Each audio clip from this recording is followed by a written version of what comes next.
Et ça, c'est un vrai sujet, voire un potentiel problème, parce que ça remet clairement en perspective la fiabilité du chiffre de l'inflation que tout le monde observe. Alors d'un point de vue macroéconomique, il faut bien le dire, depuis maintenant un petit peu plus de 30 jours, on a très peu de nouvelles données à se mettre sous la dent du côté des États-Unis.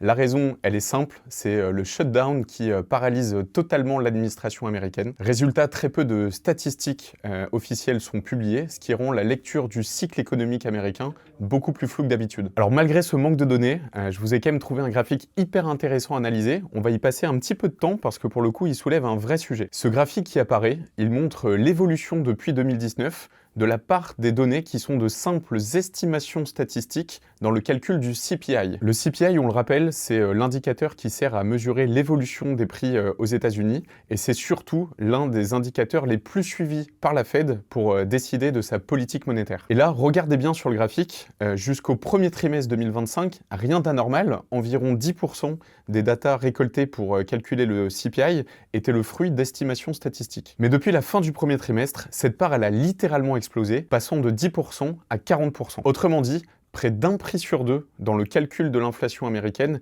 n'est pas observé directement sur le terrain, mais est le fruit d'une simple estimation statistique. Et ça, c'est un vrai sujet, voire un potentiel problème, parce que ça remet clairement en perspective la fiabilité du chiffre de l'inflation que tout le monde observe. Alors on ne va pas rentrer dans des théories complotistes, mais on peut quand même s'interroger avec un objectif d'inflation fixé par la Fed à 2%, une inflation dernièrement observée et officielle de 3%, avec 40% des datas qui servent à calculer cette inflation qui sont le fruit de simples estimations statistiques. Le risque de réajustement ultérieur de cette inflation peut être important, et pour le coup on l'a déjà connu il y a quelques temps. Rappelez-vous ce qui s'est passé avec les chiffres de l'emploi, où le gouvernement annonçait des chiffres d'emploi finalement beaucoup plus importants que ce que la réalité a pu valider par la suite. Imaginez si une telle chose se produit aujourd'hui sur l'inflation, si actuellement Powell baisse les taux avec une inflation à 3, que fera-t-il si cette inflation réelle n'est finalement pas à 3, mais par exemple à 4%? Donc ça, c'est un vrai sujet sur lequel il va falloir être attentif au cours des prochaines publications.